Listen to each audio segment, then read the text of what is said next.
Hey chickadees, welcome to Mojo Mysticism. This week we've been exploring the theme of trust, and today is no exception. Today we're asking the board what to do and how to trust when things fall away. Come on in and join us.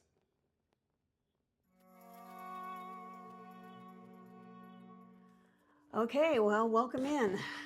We've had a fun week so far with our exploring this theme of trust that we have, trusting our intuition. We started out with that. Then we talked a little bit, actually a lot, about trusting our guides. I made a confession. And then yesterday we talked about how do we deal with the unknown, which was just reinforcing, frankly, the last half of the reading from the day before that. So today we're going to ask, how do we trust when things fall away, right? We've got an ebb and flow to our lives, and so things come and things go. So how do we trust when things fall away? And I've been led to pull from this oracle deck, the Inner Temple again, in Temple Oracle. It's another one of my favorites. So we're just going to tune in and get right to it. So this has been a very interesting exploration this week. So can't wait to see what our board has to tell us today about trusting when things fall away. So what do you want to tell us about trusting when things fall away?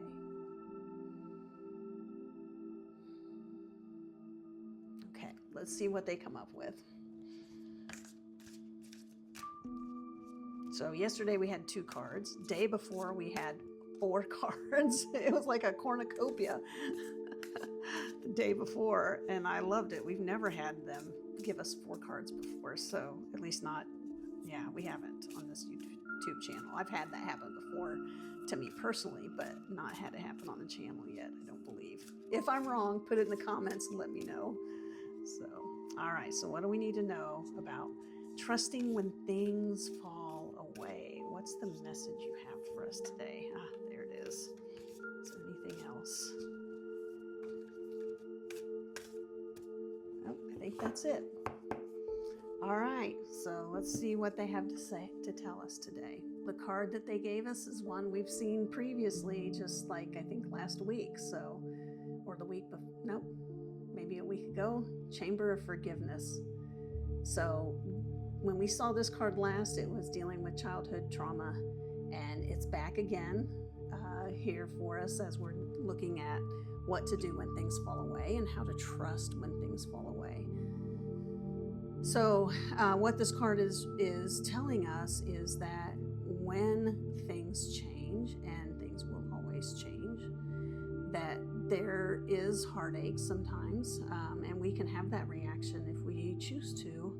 But we can also choose to forgive ourselves and others and understand that the things that are happening, that are falling away in our life, are actually making room for the things that are even better for us to come in. There's a practice and a saying, actually, that the universe loves a vacuum. And so I will occasionally purge my home of all the things that I no longer need or use to create space energetically for more to come in and for more abundance to come in. It is no different when we're looking at dealing with not just the unknown, but especially when things fall away.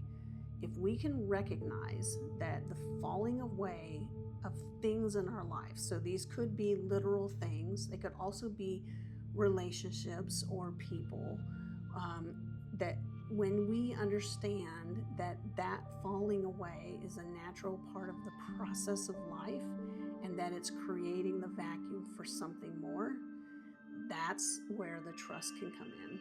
And it's not easy to do, which it is not at all surprising that this card is following the Stillness and Rest Deeply cards from yesterday, out of the Wisdom of Hafiz deck, because this is part of the trusting process. So when things fall away, and they will, everything is a composite, everything arises and falls away. So we're always in that cycle. And when they fall away, if we understand that it's for us and not to us, right? So it is falling away to make room in our lives for what is next for us, and trust that that is what's happening, even through the pain, even through the heartache, understanding that our guides always have our back, and we can trust and lean on them and know that they have our highest and best good in mind for us. So this is what we're being asked to do when things are falling away, is to go into that chamber of forgiveness. Forgive ourselves, forgive others, understand this is part of the process, and that we can trust that when things fall away, as painful as it may be, and I'm not saying it's not painful, because it can be very painful, but that we trust that it is for us and not to us. I've had, and we all do, right? Nobody gets out unscathed. So many things in my life have occurred, as have for you, right? That have been very painful, where we get a chance to look back on it later on and see how it was for us and not to us. And so when these things happen and we begin to feel that tinge of that ache in our heart, try to look back and say, okay, I've had things fall away before. What does the end result be? And look for those times when that's happened and you've actually been able to see clearly now, being on the other side of it, how that whole thing was for you and not to you.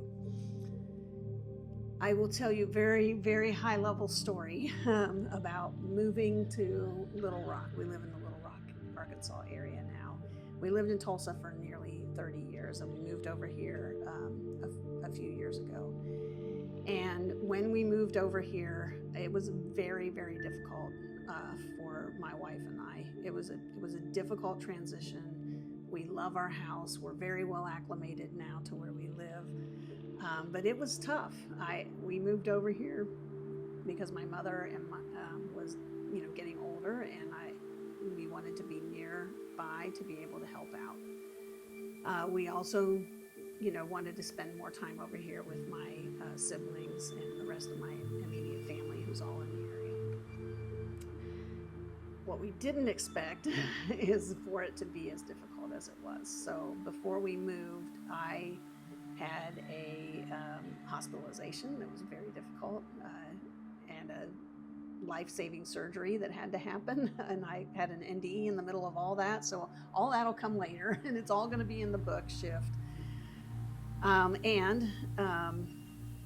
We pretty quickly went into a series of family medical emergencies that went on for 2 of the 3.5 years that we've been here. And it was incredibly taxing and incredibly difficult. And we moved into this home that I sit in now, that required some initial renovations. I say required.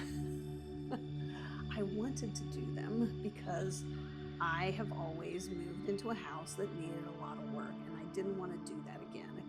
As I just mentioned, I was coming off my own medical emergency and healing from that, and so I didn't want to move into a house that required a lot of initial work. So so we had that going on. We had the work on the house going on, and we had 2 very significant medical emergencies going on at the same time. It was very difficult to deal with, and trying to make the transition, and trying to keep a company running, which was difficult in and of itself.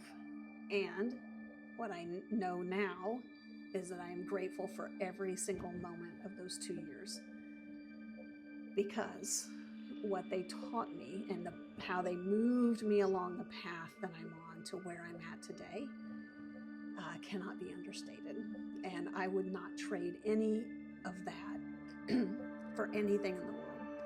So looking back on it, it was absolutely for me. It ignited my spiritual growth in a way that, frankly, I don't think anything else could have, starting with that NDE and then moving right through the rest of that year and through the trials and tribulations of the move and everything else that's happened.